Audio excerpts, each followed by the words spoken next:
Ulam namin, fried chicken at saka baboy na pinakupsan.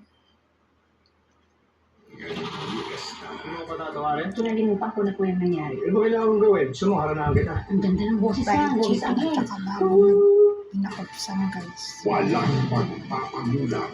Makakamula sa nakikita ninyo na hindi pa yan pari-parako. Naligtas ang bawat isang buhay ng Manileño. Sigurado kung may hocus-pocus dyan. Hoy! Hoy! Ano ginagawa mo? Pwede bang mabuh na makita nito? Hindi! Walang pagpapalaban. Totoo ang chismis, no? Ikaw ang nakapalda sa inyong mag-asawa.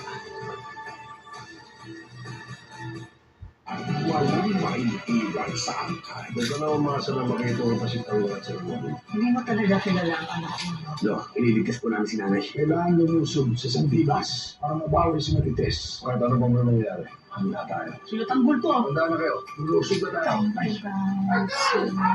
Vlog. Yung tangan mo!